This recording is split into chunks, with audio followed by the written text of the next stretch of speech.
अस्सलाम वालेकुम व्यूअर्स, मैं हूं शाह फहद और आज हम इंशाल्लाह माइक्रोसॉफ्ट वर्ड 2007 के 4th लेसन का आगाज़ करेंगे।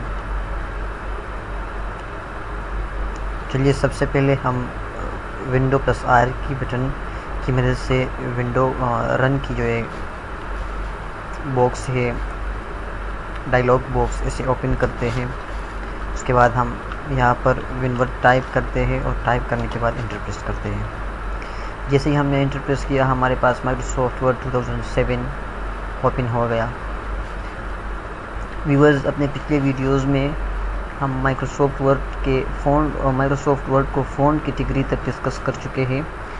अब हम इस वीडियो ट्यूटोरियल में यानी लेसन 4 में पैराग्राफ्स की कैटेगरी को डिस्कस करेंगे। व्यूअर्स, हमें कुछ भी करने से पहले हमें कुछ टेक्स्ट चाहिए।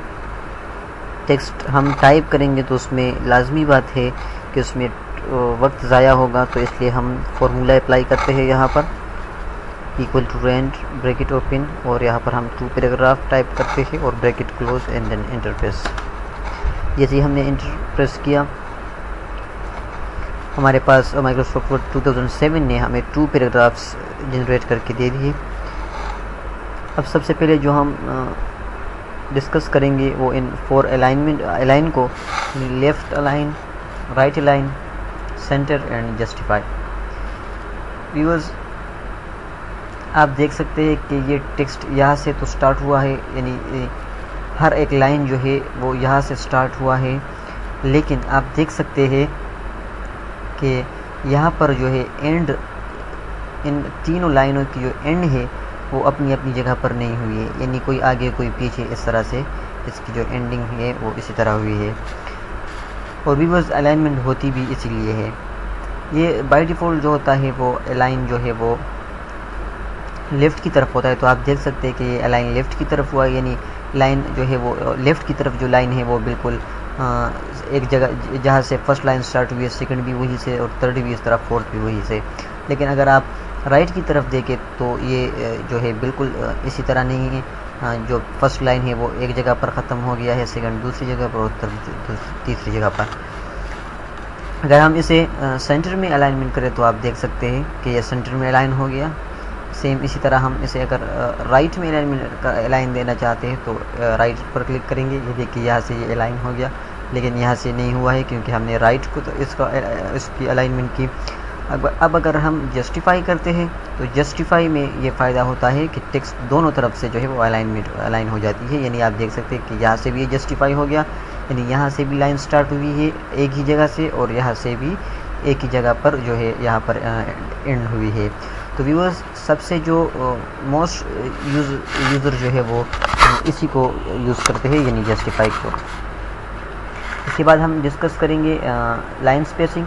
लाइन स्पेसिंग बाय डिफ़ॉल्ट जो है वो 1.15 यानी 1.15 होती है। आप इसे इंक्रीज़ भी कर सकते हैं 1.5 में, 2.0 में। ये डिपेंड करता है आप पर कि आप कितनी लाइन स्पेसिंग चाहते हैं। हम इसे इस तरह से आप इसे डिक्रीज़ भी कर सकते हैं। हम इसे बाय डिफ़ॉल्ट 1.15 रख देते हैं। और व्यूअर, इसके बाद हम शेडिंग को डिस्कस करेंगे। शेडिंग बेसिकली आपके टेक्स्ट का जो बैकग्राउंड कलर होता है वो होता है। आप यहाँ से टेक्स्ट को कोई भी जो है शेडिंग यानी बैकग्राउंड कलर दे सकते हैं, यानी उसे हाईलाइट कर सकते हैं। और उसके बाद जो है हमारे पास बॉर्डर। अगर आपको अपने टेक्स्ट को बॉर्डर में लिखना हो तो डेफिनेटली आप सबसे पहले एक बॉर्डर क्रिएट करेंगे और उस बॉर्डर के अंदर जो है आप टेक्स्ट टाइप करेंगे। लेकिन अगर आपने पहले से टेक्स्ट क्रिएट किया हुआ है और आप उसे बॉर्डर के अंदर इंसर्ट करना चाहते हैं तो सबसे पहले आप टेक्स्ट को सेलेक्ट करेंगे और उसके बाद बॉर्डर के इस ऑप्शन पर आके आउटसाइड बॉर्डर पर हम क्लिक करते हैं। यहाँ पर तो आप देख सकते हैं कि हमारा जो टेक्स्ट था उसके इर्द गिर्द एक जो है वो बॉर्डर क्रिएट हो गया। और व्यूअर्स, बॉर्डर को आप हेडिंग के तौर पर भी इस्तेमाल कर सकते हैं। ये कोई प्रॉपर तरीका नहीं है, लेकिन फिर भी अगर आप इसे यूज़ करना चाहते हैं तो आप हेडिंग के तौर पर भी इसे यूज़ कर सकते हैं। वैसे हम इसका जो हेडिंग के लिए जो है हम ज़्यादातर टेबल का ही यूज़ करते हैं।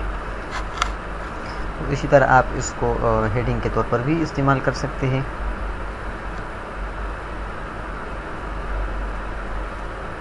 ये हमारा हेडिंग जो है वो क्रिएट हो गया। व्यूअर्स, लेफ़्ट अलाइनमेंट की जो शॉर्टकट की है वो है कंट्रोल L, सेंटर राइट की जो है वो कंट्रोल R है, और सेंटर की कंट्रोल E, और जस्टिफाई का कंट्रोल J है। अब इसके बाद हम डिस्कस करेंगे अपने इस ऑप्शन को, यानी बुलेट के ऑप्शन को। तो सबसे पहले हम अपने इस डेटा को सेलेक्ट करके इसको डिलीट कर देते हैं, एंड देन उसके बाद हम यहाँ पर कुछ नाम टाइप करते हैं। जैसे हमने यहाँ पर लिखा कलर्स,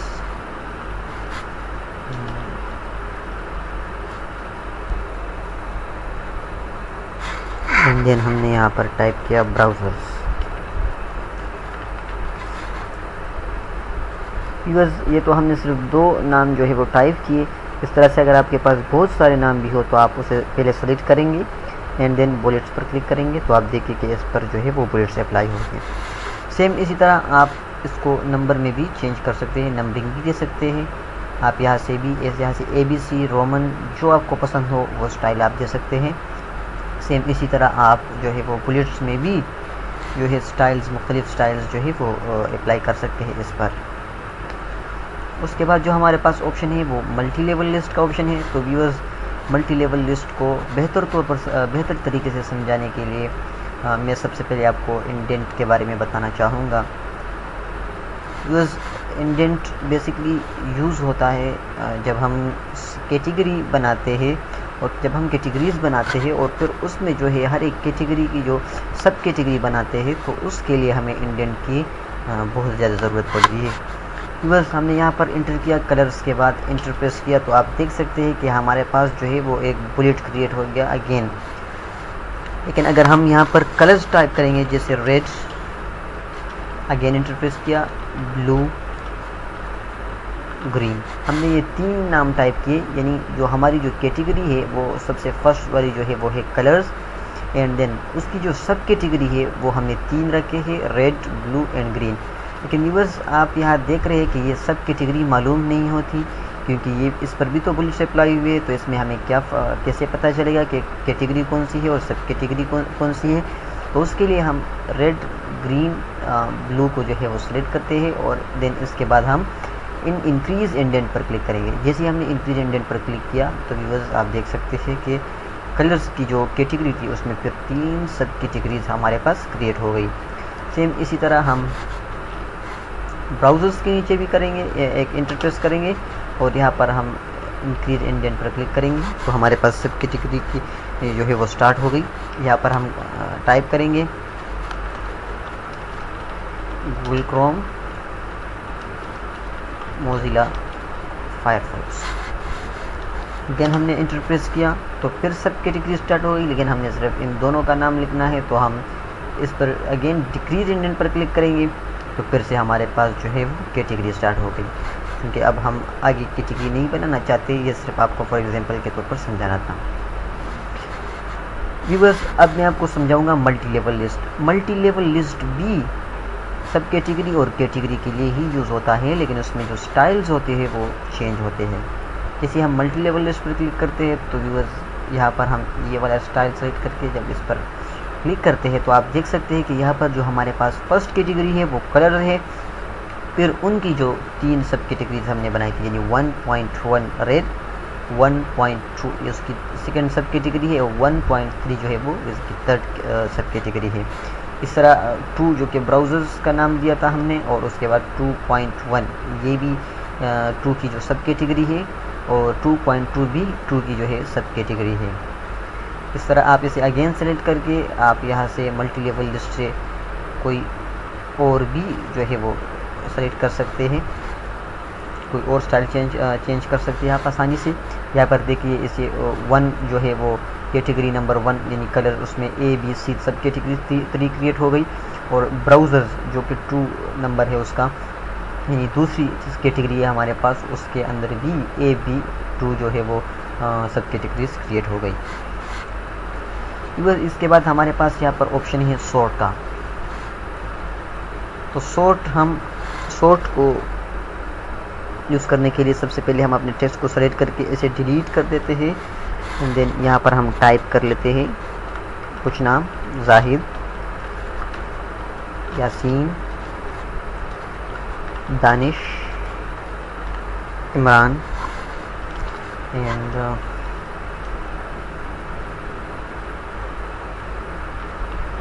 अब्दुल्ला।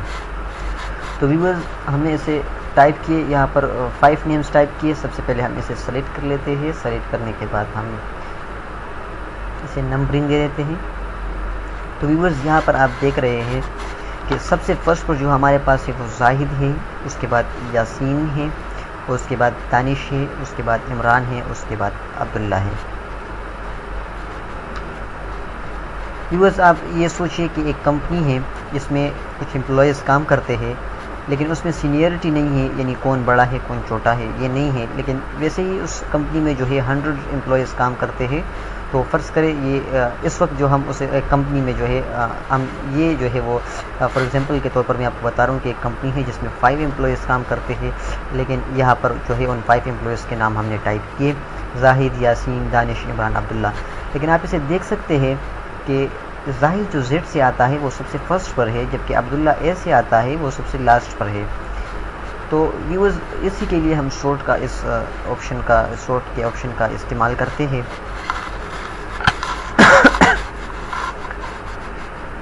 सॉर्ट बेसिकली 2 तरीक़ों से होता है। हम अपने टेक्स्ट को 2 तरीक़ों से सॉर्ट कर सकते हैं, एक असेंडिंग और सेकंड डिसेंडिंग। व्यूअर्स हम इस दोनों को आप समझेंगे कि ये सॉर्ट कैसे होता है। सबसे पहले हम अपने टेक्स्ट को सेलेक्ट करेंगे। देन सेलेक्ट करने के बाद इस सॉर्ट के ऑप्शन पर क्लिक करेंगे। तो यहाँ पर हमसे पूछा जा रहा है सॉर्ट के टेक्स्ट के इस डायलॉग बॉक्स हमारे पास अपीयर हो गया, जिसमें हमसे कह रहे हैं कि पैराग्राफ्स, आप इस पैराग्राफ्स को करना चाहते हैं। हमने कहा जी पैराग्राफ्स को ही करना चाहते हैं। उसके बाद हमसे टाइप पूछ रहा है कि इस पैराग्राफ में आपने क्या लिखा है, टेक्स्ट लिखा है, नंबर लिखा है या डेट लिखा है। तो बाय डिफ़ॉल्ट टेक्स्ट ही इन्होंने जो है हमें शो किया है, तो हम इसे टेक्स्ट पर ही छोड़ देते हैं। देन यहाँ पर हमसे पूछ रहा है कि आप असेंडिंग या डिसेंडिंग में करना चाहते हैं। तो व्यूअर्स मैंने आपको समझा दिया कि असेंडिंग और डिसेंडिंग में क्या फ़र्क है। यानी असेंडिंग वो होता है यानी A to Z और डिसेंडिंग Z to A। अगर आपको ये जो जितने भी एम्प्लॉयज़ काम करते हैं, अगर आपको इनके नाम A to Z चाहिए, यानी सबसे एक फर्स्ट एम्प्लॉय यानी वो एम्प्लॉय जिनका नाम A से आता है वो सबसे फर्स्ट में आए, और B से जितने एम्प्लॉय स्टार्ट होते हैं जिनके नाम वो A के बाद आए, तो उसके लिए आप असेंडिंग के ऑप्शन को यूज़ करेंगे।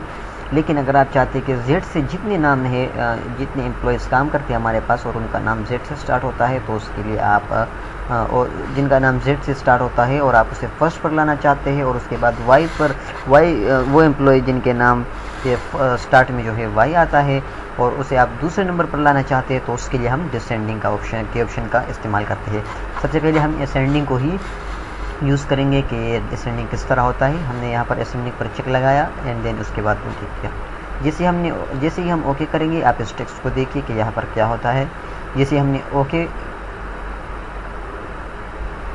पर क्लिक किया तो आप देख सकते हैं कि अब्दुल्ला जो कि A से स्टार्ट होता है वो सबसे फर्स्ट पर चला गया, दानिश D, यानी A के बाद जो इस वक्त जो नाम स्टार्ट होता है वो D है, तो इसलिए वो दानिश को उसने सेकंड पर ला दिया ऑटोमेटिकली। और थर्ड पर जो यानी D के बाद I आता है तो इमरान को थर्ड पर कर दिया, उसके बाद यासीन और फिर जाहिद। सेम इसी तरह अगर हम इसे डिसेंडिंग पर करेंगे और ओके करेंगे तो आप देख सकते हैं कि जाहिद सबसे फर्स्ट पर चला गया, यासीन, देन इमरान, दानिश और अब्दुल्ला। व्यूअर्स इसके बाद हमारे पास इस कैटेगरी में पैराग्राफी कैटेगरी में जो लास्ट ऑप्शन है वो है इंडेंट के साइन का ऑप्शन है। तो व्यूअर्स इंडेंट का साइन हम तभी इस्तेमाल करते हैं जब हमें अपने प्रोजेक्ट में जब हम ये देखना चाहते हैं कि हमने अपने प्रोजेक्ट में या अपने टेक्स्ट में कहाँ पर इंटर प्रेस किया है या टैब के बटन का यूज़ किया है। उसके यूज़ के बारे में तो मैं इंशाल्लाह आपको अपने नेक्स्ट लेसन में ज़रूर बताऊंगा, लेकिन इंटर के बटन के बारे में इंटर की प्रेस करने पर जो हमारे पास ये साइन व्यू होगा उसके बारे में अब आपको बताऊंगा। तो जैसे ही हम इस इंडेंट के साइन पर क्लिक करते हैं तो व्यूअर्स आप देख सकते हैं कि यहाँ पर हमारे पास जो है ये इंडेंट के जो साइन है वो नज़र आते हैं। तो व्यूअर्स, इन साइन का मकसद ये होता है कि ये सिर्फ हमें ये शो करते हैं कि आपने इस पेज पर कहाँ पर इंटर प्रेस किया है। देखिए व्यूअर्स, मैं अगेन एक इंटर प्रेस करता हूँ तो मेरे पास सीरियल नंबर भी क्रिएट हो रहे थे, लेकिन वो जब मैंने डबल इंटर प्रेस किया तो सीरियल नंबर ऑटोमेटिकली फिनिश हो गई। अब मैं जितने भी इंटर प्रेस करूँगा व्यूअर्स, आप देख सकते हैं कि साइन जो है वो इतने ही मुझे शो हो रहे हैं, क्योंकि मैंने आपको कहा कि इंडेंट हम तभी यूज़ करते हैं जब हमें अपने टेक्स्ट में ये मालूम करना होता है कि हमने कहाँ पर इंटर प्रेस किया है। अब मैं इसे यहाँ से अगर ऑफ़ कर देता हूँ तो आप देख सकते हैं कि सारे जितने भी साइन जो अभी शो हो रहे थे वो सब ऑफ हो गए। मैं यहाँ से इसे अगेन यहाँ से ऑफ़ करूँगा तो आप अगेन देख सकते हैं कि यहाँ पर जो है वो साइन शो हो रहे हैं। तो व्यूअर्स, इस वीडियो ट्यूटोरियल में यानी लेसन 4 में हमने पैराग्राफ की कैटेगरी को डिस्कस किया। व्यूअर्स, अगर आपको मज़ीद वीडियोस देखने हैं अपने उर्दू लैंग्वेज में तो आप हमारे वेबसाइट पर विज़िट कीजिए www.freecomputercoursesinurdu.blogspot.com पर आप विज़िट करेंगे तो आप यहाँ से MS ऑफिस, वेब डिज़ाइनिंग और ग्राफिक्स डिज़ाइनिंग के मुख्तलिफ़ कोर्सेज आसानी के साथ सीख सकते हैं, वो भी आपकी अपनी लैंग्वेज यानी उर्दू लैंग्वेज में। और व्यूअर्स, सिर्फ आप इस वेबसाइट से ये कोर्सेज ही नहीं सीख सकते, बल्कि आप इस वेबसाइट से सॉफ्टवेयर्स एंड गेम्स भी फ्री एंड फुल वर्जन में डाउनलोड कर सकते हैं।